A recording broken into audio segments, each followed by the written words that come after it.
Talks of you yes there are a lot of speech and meeting at the UN की ना बहुत सारी meeting होती है, बहुत सारी स्पीच होती है। कब? स्पेशली जब एनुअल सेशन होता है, इसका क्या होता है, पूरी साल का जो सेशन होगा उसमें जनरल असेंबली में। बट ऐसी चर्चिल पुट करते हैं ज्वा इज़ बेटर देन वॉर, यानी कि जा क्या है, एक बेटर चीज़ है किससे, लड़ाई से। Isn't better to the have one place where the all, यानी कि एक ऐसा प्लेस है जहाँ पे सारी कंट्रियाँ क्या होती हैं, इकट्ठी होती हैं। क्या होती हैं? इकट्ठी होती हैं। War each other sometime which their the words rather than war hold in to the each other on the battle field, यानी कि यहाँ पे जो वो बहसबाजी करते हैं वो उस बहसबाजी से अच्छी है जो बैटल फील्ड में, यानी कि लड़ाई की जगह पर होती है, युद्ध की जगह पर जो लड़ाई हो रही है उसे। ये शशि थरूर ने बोला था। ये farmer UN under secretary general थे जो कि कम्युनिकेशन और पब्लिक इंफॉर्मेशन के बारे में बोलते हैं। उसके अलावा टू क्वेस्ट देखेंगे। क्वेस्ट का मतलब कोर्ट देखेंगे। कोर्ट का मतलब क्या होता है? तर्क। क्या होता है? तर्क। Something important international organization are not the answer to everything, यानी कि इंटरनेशनल ऑर्गेनाइजेशन हर चीज़ का आंसर नहीं देती, बट दे आर इम्पोर्टेंट, लेकिन फिर भी वो इम्पोर्टेंट होती हैं। इंटरनेशनल ऑर्गेनाइजेशन हेल्प करती है मैटर्स में और वॉर में, पीस में। किस में? जब क्या हो जाता है, वॉर हो जाता है और या तो कहीं पे लड़ाई हो जाती है या कहीं पे पीस इस्टेब्लिश करना है, तो इंटरनेशनल ऑर्गेनाइजेशन अपना बहुत बड़ा रोल प्ले करती हैं। हेल्प करती हैं कॉर्पोरेट करने में, बेटर लिविंग कंडीशन के लिए। कंडीशन हेल्प करती है कन्फ्लिक्ट के साथ, different with each other, that does not necessary, वो क्या होती है? नॉट नेसेसरी होती है। They must go to the war deal with their, यानी कि ये क्या है? ये केवल वॉर को रोकती हैं, उसके अलावा क्या करती हैं? डील करने के लिए बोलती हैं कि डील कर लो, लड़ाई से अच्छा है कॉर्पोरेट कर लो ऑर्गेनाइजेशन।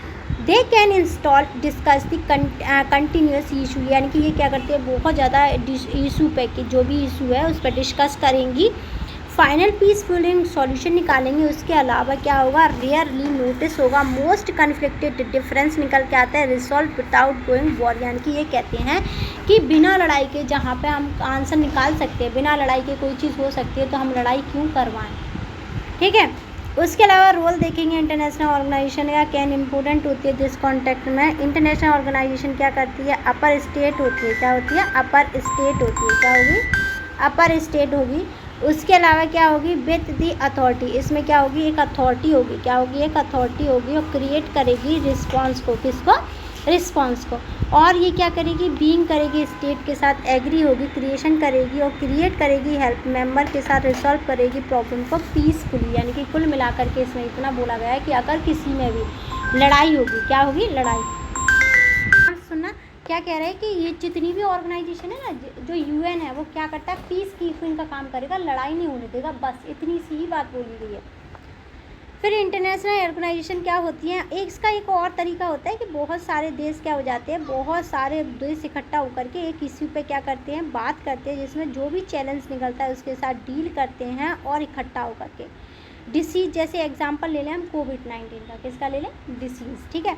जैसे सम डिसीज़ कैन बी दी एराडिकेटेड, कुछ डिसीज़ क्या है? पूरे वर्ल्ड वाइड फैलते हैं और उन्हें ख़त्म करना। एराडिकेटेड का मतलब होता है ख़त्म करना।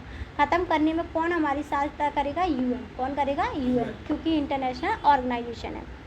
उसके अलावा क्या करेंगे? कॉर्पोरेट करेंगे और इनक्यूलेटिंग करेंगे और वैक्सीनेटिंग करेंगे, यानी कि ये तो क्या करेंगे? हम साथ मिलेंगे और इनक्यूलेटिंग करेंगे, यानी कि आइसोलेशन में रखेंगे, वैक्सीनेशन करेंगे। किसको? पूरी पॉपुलेशन। जैसे कोविड-19 का एग्जाम्पल है, हमने उसे वैक्सीनेशन कर दिया। क्या कर दिया? पहले तो हमने अलग रख दिया सबको, फिर उन्हें वैक्सीनेटेड कर दिया। क्या कर दिया? वैक्सीनेटेड।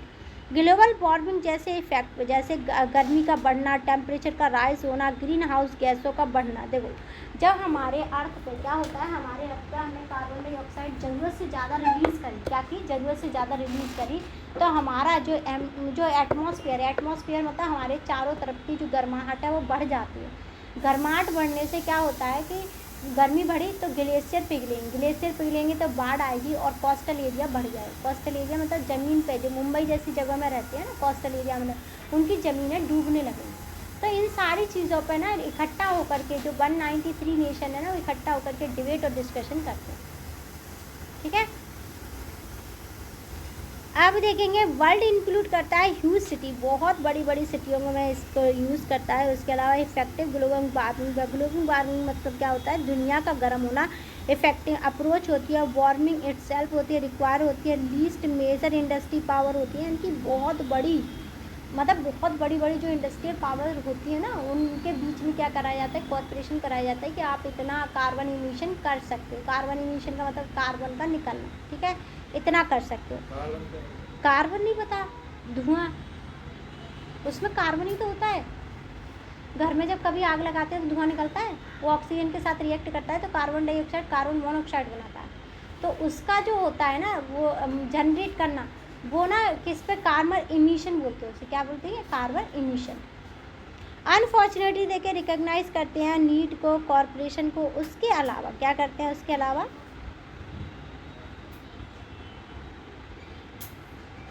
एक्चुअली कॉर्पोरेट करेंगे टू डिफरेंट थिंग, दो अलग तरीके की चीज़ें देखेंगे। नेशन क्या निकल रहा है, यानी कि जो देश है वो रिकॉग्नाइज करते हैं, कॉर्पोरेट करते हैं। Can not always agree how to best to so do, यानी कि किस तरीके से वो हमेशा हर उस पर हर, जैसे हमने बोला कि ग्लोबल वार्मिंग को हमें रोकना है, तो ज़रूरी थोड़ी है कि पूरे देश इकट्ठा होकर के बोले नहीं हम ग्लोबल वार्मिंग को रोकेंगे। कुछ उसमें मना भी करते हैं, कुछ कहते हैं हाँ हम रोकें, कुछ कहते हैं, कुछ बोलते ही नहीं। क्या नहीं करते, कुछ बोलते ही नहीं। How to share cost of the corporation, यानी कि किस तरीके से हमें कॉस्ट उसकी पैसे वैसे के बारे में भी ऑपरेट करेंगे। बेनिफिट देखेंगे, जस्टिफाई करेंगे, डिवाइड करेंगे, एंश्योर करेंगे अदर फील्ड को not break their end the bargaining. Cheat on the agreement, और उसे एग्रीमेंट को हम ऐसा नहीं है कि हम उसमें भी चीटिंग कर ले, तो वो नहीं होगा, ठीक है। इंटरनेशनल ऑर्गेनाइजेशन प्रोड्यूस करती है इन्फॉर्मेशन को, आइडियाज़ को कॉर्पोरेट करने में, यानी कि बहुत बड़े आइडियाज़ होते हैं। और एक मैकेनिज्म का मतलब होता है पूरे सिस्टम चलाना, ठीक है, मैकेनिज्म। उसमें ब्यूरोक्रेसी काम करती है, बहुत सारे मेंबर क्या करते हैं, कॉन्फिडेंटली कॉस्ट करते हैं और शेयर करते हैं प्रॉपरली दैट बेनिफिट। क्या करते हैं, देखो IMF क्या है, एक इंटरनेशनल, ये क्या है, इंटरनेशनल मॉनिटरिंग फंड है। पहले तो फुल फॉर्म हमें याद होनी चाहिए कि क्या है, इंटरनेशनल मॉनिटरिंग फंड, ठीक है। ये इंटरनेशनल ऑर्गेनाइजेशन है और ये क्या देखती है, फाइनेंशियल, बस इस पर फाइनेंशियल इंस्टीट्यूशन पे टिक लगाना और IMF की फुल फॉर्म पे इंस्टीट्यूशन पे बस। और रेगुलेट, क्या रेगुलेशन पे, किस पर, रेगुलेशन है बस, एक्ट रेगुलेशन पे। अगर रेगुलेशन यहाँ लिखा होगा ना, यहाँ पे देखो कहाँ लिखा है, रेगू IMF, इसमें नहीं लिखा था, ये लिखा है, ठीक है। बस अगर आपसे किसी ने पूछा ना कि IMF क्या है, तो IMF क्या है, इंटरनेशनल मॉनिटरिंग फंड, फाइनेंशियल और रेगुलेशन, बस इतना बोल देना, वो अपने आप समझ जाएगा, ठीक है। उसके बाद क्या करता है, ये इंटरनेशनल लेवल पे होता है। इसमें 190 कंट्रियाँ, 190 कंट्रियाँ, कितनी है, 90 कंट्रियाँ। इसमें 2024 तक का ये डाटा बताता है। और इसमें जो शेयर है G7 और G7, देखो क्या कह रहा है, but they do not enjoy on equal share, यानी कि सब लोगों के पास इक्वल शेयर नहीं होते, यानी कि इक्वल शेयर नहीं है। जैसे US के पास कितने हैं, अच्छा अब G7 कंट्रियों के पास कितने हैं हमारे, द G7 USA 16.52, कितने हैं, 16.52। जापान के पास 6.15, जर्मनी के पास 5.32, फ्रांस के पास 4.03, UK के पास 4.03, इटली के पास 3.02 एंड कनाडा के 2.22। अच्छा ये समझ नहीं आ रहा ना ये क्या नंबर है, तो कोई बात नहीं। देखो मैंने ना यहाँ पे ना 190 मेंबर बुलाए, सब ने मुझे पैसा दिया, ठीक है। तो पहले वाले ने मुझे इतना पैसा दिया 16.52। अब आया समझ, आ गया। इसे कहते हैं हिस्सेदारी होना, क्या होना, हिस्सेदारी। अब आ गया IMF में पैसा देते हैं देश, क्लियर हो गया, आप कोई डाउट नहीं है ना।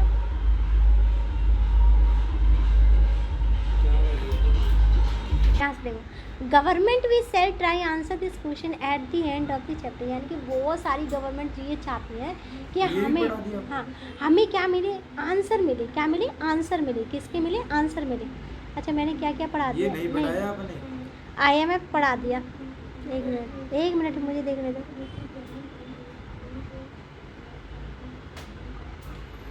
हाँ ये पढ़ा दिया, ये वाला पढ़ा दिया, ये नहीं पढ़ाया, ये नहीं पढ़ा है ना ये। तो ये वाला देख लो ना। देखो अगस्त 1941 की बात करते हैं तो क्या करते हैं, सिग्नेचर होता है अटलांटिक चार्टर पर बाय यूएसएस, जो यूएस के प्रेसिडेंट या राष्ट्रपति थे फ्रैंकलिन डी रॉसवेल्ट के साथ ब्रिटिश पीएम जो विटसन थे उस टाइम पर, चर्चिल, विटसन चर्चिल। ठीक है, कोई बात नहीं, सिंपल बता देते हैं। दो लोगों ने एग्रीमेंट किया, साइन कर दिया, एक कहाँ का था अमेरिका का और एक कहाँ का ब्रिटेन का, बस पता चल गया। फिर उसके बाद क्या होता है 42 में यहाँ पे एलआई बनते हैं, यानी कि बहुत सारे देशों के एलआई बनते हैं। वाशिंगटन डीसी में क्या होता है, सपोर्ट होता है, चार्टर आता है, declaration by the United nation, यानी कि 1942 में केवल डिक्लेरेशन होता है कि हम यूएन बनाएंगे। पहले साइन हुआ फिर डिक्लेरेशन हुआ, अब घोषणा कर दी हम यूएन बनाएंगे। अब पता चला 1942 की 43 की बात करें तो डिक्लेरेशन करते तीन चीज़ों पर। किन चीज़ों पर? कॉन्फ्रेंस होती है तेहरान में। तेहरान कहाँ है? बहरीन की कैपिटल। ठीक है, तेहरान एक देश है, उसकी कैपिटल है बहरीन। ठीक है, तेहरान नहीं समझ आ रहा ना, जैसे इंडिया है ना, वैसे ही क्या है तेहरान एक देश है, उसकी कैपिटल क्या है, इंडिया की कैपिटल क्या है दिल्ली, वैसे उसकी कैपिटल क्या है बहरीन। ठीक है, हाँ, वहाँ पे कॉन्फ्रेंस हुई, यानी कि इकट्ठा हुए, डिक्लेयर हुई 3 पावर, यानी कि 3 बहुत बड़ी शक्तियाँ पावर निकल के आई, यूएस, ब्रिटेन और सोवियत यूनियन, यानी कि यूएसएसआर। 1940 की बात करें तो याल्टा कॉन्फ्रेंस हुई। क्या हुई? याल्टा कॉन्फ्रेंस, और इसमें 3 बिग क्या है, रॉसवेल्ट, चर्चिल और स्टैलिन, ये क्या थे तीनों, किसके वो थे, राष्ट्रपति कह सकते हैं या प्राइम मिनिस्टर भी कह सकते हैं, क्योंकि राष्ट्रपति यूएस में होता है। ठीक है, ब्रिटिश में राष्ट्रपति नहीं होते, हाँ प्राइम मिनिस्टर होता है, और रशिया में क्या होते हैं, प्रेसिडेंट क्या होते हैं। तो ये तीनों उन देशों के क्या थे, 3 पावर, जैसे पहले ऊपर देश थे, फिर उनके क्या थे, लीडर थे, जैसे हमारे प्राइम मिनिस्टर मोदी हैं। ठीक है, इन्होंने डिसाइड किया कि यूनाइटेड नेशन कॉन्फ्रेंस होगी और प्रपोजल होगा वर्ल्ड ऑर्गेनाइजेशन का, यानी कि दुनिया के लिए एक ऑर्गेनाइजेशन बन के आएगी। क्या आएगी? एक ऑर्गेनाइजेशन बन के आएगी। अप्रैल और मई की बात करें, 2 मंथ लॉन्ग चला United Nation conference international organization at the San Francisco, यानी कि 2 महीने तक इसके लिए कॉन्फ्रेंस होती रही और सैन फ्रांसिस्को में। ठीक है, फिर 1945 26 जून की बात करें तो सिग्नेचर हुआ किस पे, 50 देशों ने इन पे साइन किया। किस पे? यूनाइटेड नेशन बनने के लिए 50 देशों ने साइन किया। उसमें पोलैंड ने साइन किया 15 अक्टूबर को। 51 फाउंडिंग मेंबर थे, यानी कि जब यूएन बना तो उसमें 51 मेंबर ही थे 1945 में। ठीक है, उसके बाद 1945 की बात करें, अक्टूबर 24 की बात करें तो यहाँ पे क्या है, पूरा यूएन बन के आ गया। इसे यूएन का डे भी मनाते हैं।